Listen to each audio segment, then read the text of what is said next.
Hey you guys, welcome back to Tomes of Terror.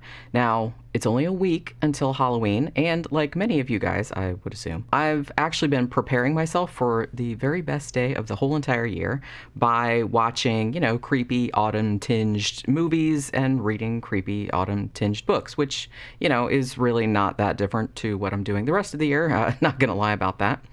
So imagine my delight when I came across this brand new anthology. This was just published in September of 2022, and it's called Literally Dead Tales of Halloween Hauntings by various authors.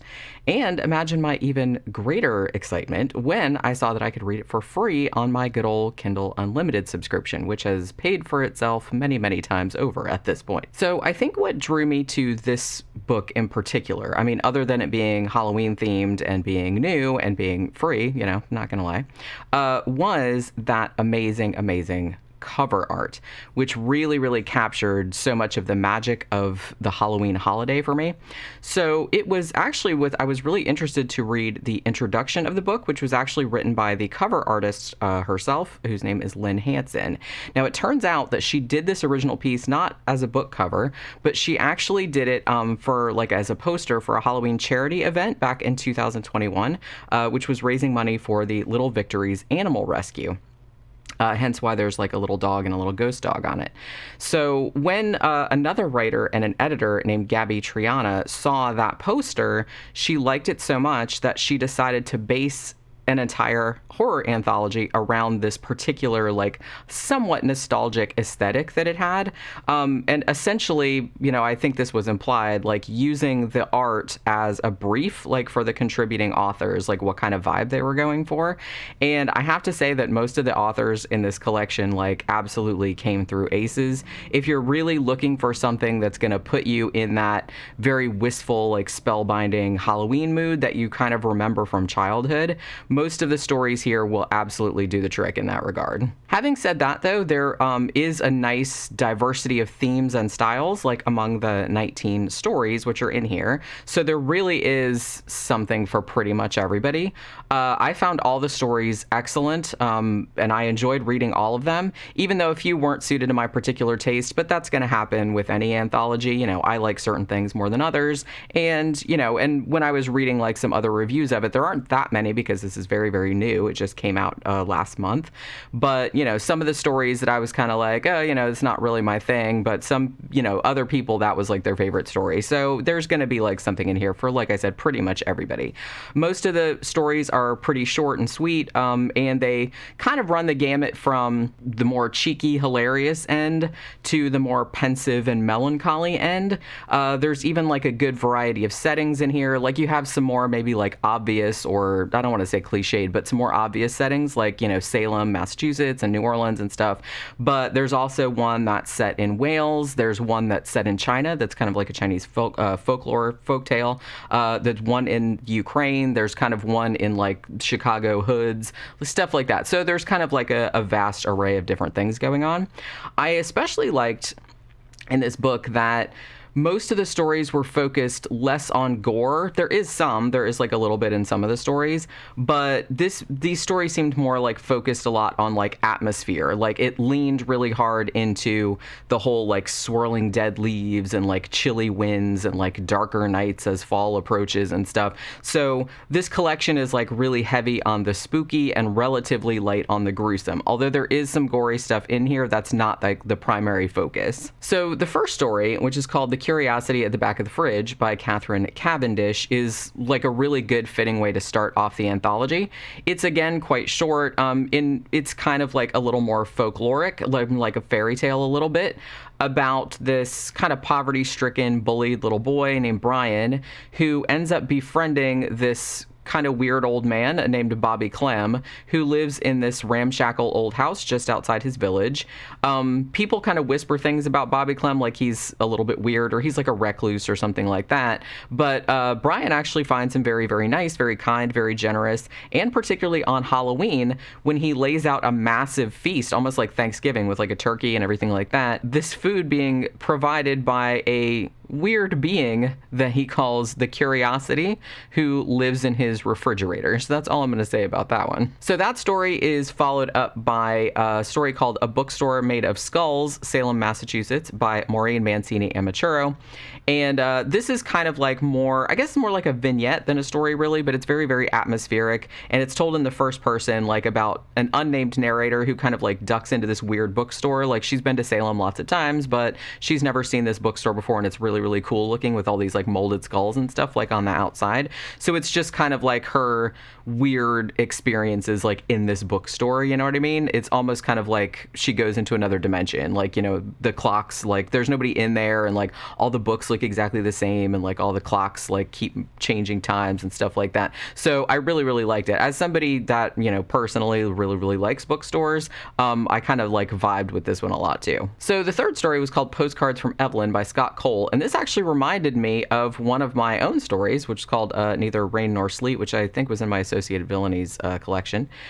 In this story, there's a man named Andrew, and he starts getting these postcards like through his mail slot from someone named Evelyn inviting him to her Halloween party, and it's Halloween like spelled with the apostrophe in the middle, like the old-timey way. But all the postcards are postmarked 1910, and they all look really old, and the sentiment on the cards like starts to get more and more cranky like as Halloween approaches, and he doesn't reply to them. So that's all I'm going to say about that. But this was a good one too. Like I said, very, very Halloween, very like vintage Halloween, because of, you could imagine the aesthetic of the postcards and stuff. So like I said, the whole book isn't like that, but a lot of the stories do kind of like lean into that, not necessarily vintage, but that kind of like old school, like spooky, like chilly Halloween kind of vibe, which I really, really dug. So actually one of my favorites in the anthology was The Crawlers in the Corn by David Surface. And this is kind of like a spooky monster story about two 14-year-old boys who've been best friends for a long time.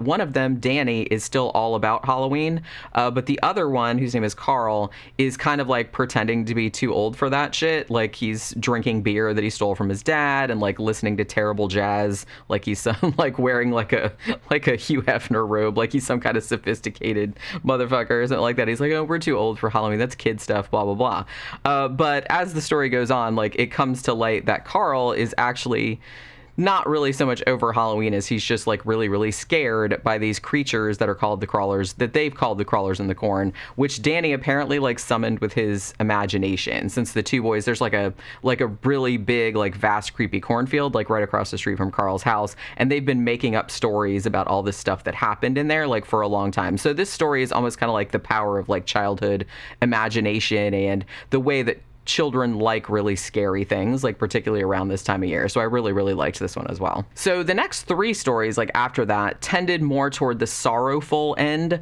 All of them examined grief in some way.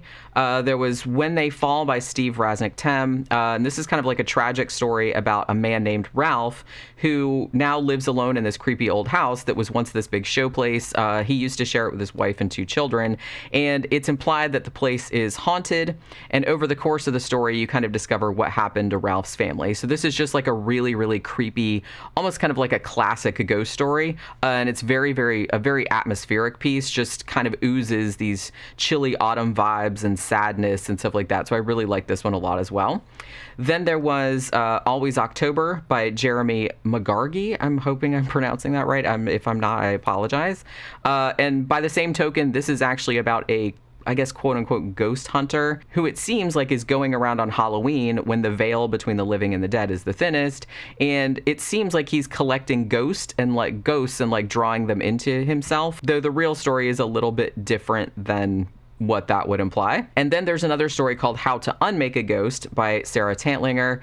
And this is another very heartbreaking story written in the second person from the point of view of a ghost who has been summoned by her girlfriend. And it's essentially like a story of like a dead woman begging the woman that she loves to let her go and to like just go on and live her life rather than wallowing in grief. So this was like a theme of several stories in there, which actually I kind of liked. But I'm just saying that if you're not real into, all the stories aren't sad. There's like a wide gamut, but there are like a lot of really sad stories where like mournful, wistful type of stories, which like I said, really vibed with the whole Halloween thing to me, because that's always what Halloween seemed like. But if you want something more like monstery or gory or something like that, then then maybe this wouldn't be for you, but I don't know. I just kind of liked the whole vibe of this one. So then we get into another one of my favorite stories in this, which was a hilarious tale called A Halloween Visit by Dana Hammer. And this is about this vain elderly woman named Gabriella. And she used to be like some kind of big famous jazz singer back in the day, but like now she's in her 80s. And she's kind of one of those old ladies that still like walks around in like silk robes and like those like high-heeled slipper shoes that have like the fuzz on the toes. Yeah, she's like has those. So she, on Halloween night, she gets like this very late trick-or-treater who turns out to be like an actual Grim Reaper who insists on being called Emma. So the dialogue between like the old woman and the Reaper is just hysterical. It was just very, very sparkling and fun. This one was just kind of like a good time all around. So there are like funny ones in here as well. There are like a couple of funny ones, and by all accounts, like all the funny ones like really do hit. They are very, very funny, and this one is actually really hilarious. Then there is Bootsy's House by Dennis K. Crosby, and this is about two guys in Chicago who go into this notorious haunted house on Halloween night to retrieve $600,000 from a previous heist. Like a guy like stole a bunch of money and then hid out in this house like with the loot, but then like the perp like came out the house and he was like went crazy, like presumably by whatever he saw in there. So I have to say I really, really love the imagery in this one, the way it was described. It reminded me slightly of The People Under the Stairs, but supernatural. It wasn't like human monsters, it was actual ghosts. So the next one is called Soul Cakes by Catherine McCarthy, and this one is set in Wales, and it's another kind of like mournful story, I guess, like about grief and loss and stuff. And most of it is revolving around a woman named Bethan who is making soul cakes with her grandmother, but we discover at the end that things aren't exactly what they seem. So like I said, a lot of these are like kind of sad ghost stories, but I was into that. But the next one was another funny one, and this one was also like pretty disgusting, but like in a comical way. It was called Ghosts of Candy's Past by Jeff Strand, and this had a great setup.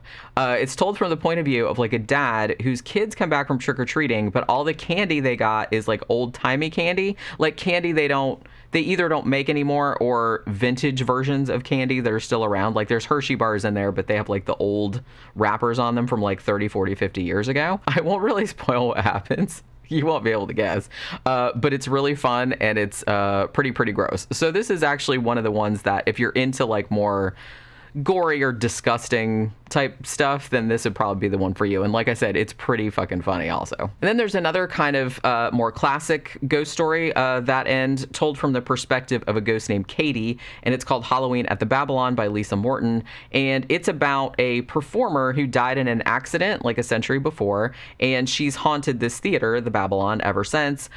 There's also another horrible something that's haunting the place, and Cady is like attempting to communicate with this group of ghost hunters that come there on Halloween, like, to help her out or like try to get someone to talk to her and try to figure out like what this other something is that's haunting the place. And then the next story, a lot more topical take. This was kind of like one that was a lot different than the other stories. It was kind of light on the Halloween vibes, not gonna lie. It was mentioned that it was Halloween and stuff, but this one was called, and I'm sure I'm gonna pronounce this wrong, but it was called Ghosts of Enerhodar by Henry Hertz or Hers.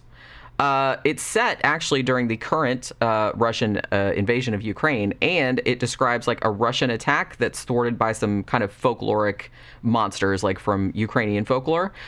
This one I have to say wasn't really my cup of tea, being very heavy on the descriptions of military hardware and battle jargon and stuff like that. So it's more of like a dudes type of story, I guess, but it was exceptionally well written and researched, and I really did like the kind of, well, because I didn't know, and the guy says this in his author notes, I wasn't aware that they celebrate Halloween in Ukraine, but not like in Russia, you know what I mean? So he kind of used that a little bit. Like I said, not really my thing, but I saw some reviews that thought this was their favorite story, and it's definitely one that is a lot different than the other ones. But like I said, it's kind of light on the Halloween vibe, so just know that going in. Now, the next story, The Ghost Lake Mermaid by Alethea Contis, Alethea or Alethea, I'm sorry if I'm pronouncing your name wrong, was another one of the best ones in the collection, in my opinion. It's actually about, it's very, very urban legend, which I really like that kind of vibe too. Urban legend is very cool, about a small town lake which harbors at least 2 ghosts. And like I said, there are a bunch of urban legends about it, including one about a mermaid. The town is actually run by this shitty family of bullies and criminals and various miscreants who are called the Buckle family. And they've covered up like a bunch of crimes, and like, you know, the guys are like up in the cops and shit like that, so they get away with a bunch of stuff. But inside the lake, meanwhile, the new ghost of a murdered woman arrives and attempts to get justice for her own death and also help the mermaid of the legend. So yeah, this one was really cool, like the interaction between the ghosts and like what they're trying to do, like how they can impact the living and like get justice for their own deaths and stuff like that. So the next one was set in New Orleans, and it was called Pink Lace and Death Gods by Eva Roslin. This one came across as slightly disjointed for me, but a lot of people I saw did really like this one. I did like this one overall. It's about this woman who buys this like fabulous dress from a costume shop, like it calls to her and everything. But then like later on when when she tries it on, she's going to a Halloween party, but then at some point she like switches bodies with this other woman named Eloise, and like Baron Samedi is involved and stuff like that. Like I said, it seemed a little disjointed, but you know, but it's a good story overall, and I did see that a lot of people had picked it as their favorite. So another one that actually had pretty much nothing to do with Halloween, but was pretty cool nonetheless, was one called The Ghost Cricket by Lee Murray. It's basically a Chinese folk tale about like a dishonored prince and his mother, who's a concubine, and they're kind of cast out of the palace, and they are left with nothing but, you know, the dead patriarch's lucky cricket, like in the little box. And it keeps the prince awake all the time with its constant screeching until he takes some drastic measures, which don't end up going too well for him. So the next one, No One Sings in the City of the Dead by Tim Waggoner. Like some of the other ones in the collection, centered around grief and kind of like the difficulty in letting loved ones go. And it's about this woman whose husband dies of liver failure, and she ends up taking some very extreme measures to like bring him back from the dead. And like I said, now that I think about it, there were a lot of sad stories in this anthology, but I really liked that because I kind of found that more in line with like the Halloween mood. Like I said, I'm more into like spooky, like ghost story, like that kind of stuff, because it just gives me that wistful, you know, approach of winter, thinking about death, spooky ghost stories. So I really liked that vibe. So a lot of the stories like that, as I mentioned earlier, are like that in this anthology, but that's why this one like really screamed Halloween to me. So the last 2 stories in the collection were also pretty somber and also among the best in the book, in my opinion. A Scavenger Hunt When the Veil is Thin by Gwendoline Kist, or Kisty, not sure how you pronounce that last name, so I apologize if it's wrong, was about this young woman who gets drawn back to this small town, which is kind of like a closed-minded kind of town that she grew up in, and she's like since escaped it, but she gets drawn back there to complete this traditional Halloween scavenger hunt at the local haunted house, like everybody in town has to do it or whatever. But she discovers that the reasons for the townspeople keeping the tradition of the scavenger hunt alive were not exactly what she thought they were. So this was actually like a really good story as well. And last, but certainly not least, When You See Millions of the Mouthless Dead Across Your Dreams in Pale Battalions Go by Jonathan Mayberry. I think this was probably my favorite in the entire anthology, if you held a gun to my head and made me pick one. It was also, I feel like it was the longest. Like the Mermaid Lake one was slightly long too, but I mean, it's still pretty short, but I feel like this was the longest one. It gave me like a very Stephen King nostalgic kind of vibe because it kind of explored the aftermath of the Vietnam War, like in particular the ripple effects that it had on people when they came back home. So it's about this guy named Joey, and he's reminiscing about his older brother Alex, who had volunteered for the Air Force in 1965, talking all of his friends into signing up too because he thought he wouldn't have to go to the front lines, like he would maybe just stay stateside or whatever. But then like ending up pretty much getting most of his friends killed in Vietnam. So most of the story is actually set in the present day, like when Joey is an old man, and his older brother Alex shows up at his house in LA, like out of the blue, like asking for forgiveness. So this one is kind of like a very heartbreaking, like bittersweet story, and also very affecting, very emotionally affecting, and had like a real gut punch of an ending, even though like you could kind of see it coming like once you got to a certain point, but I think that just made it a lot more poignant for me. So yeah, this one was like a really, really good story. Very, very, like a lot of emotional depth to it. So yeah, I mean, if you're gearing up for Halloween and want a book full of just eerie fall goodness to get you kind of like in the proper headspace, most of the stories here will be, you know, very, very welcome additions to your Halloween rotation. Some of the stories here are more Halloween forward than others, but you know, it's an anthology, that's going to happen.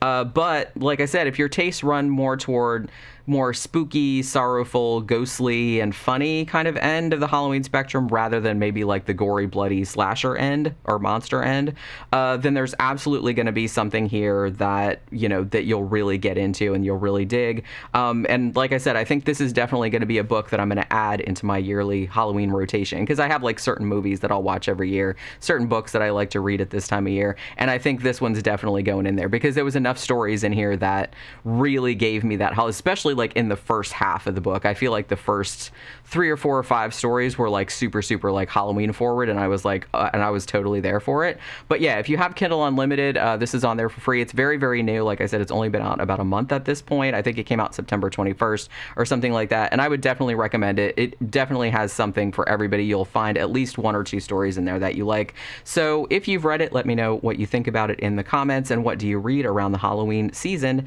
And that'll do it for this Tomes of Terror. I will see you guys again on the next one. Bye.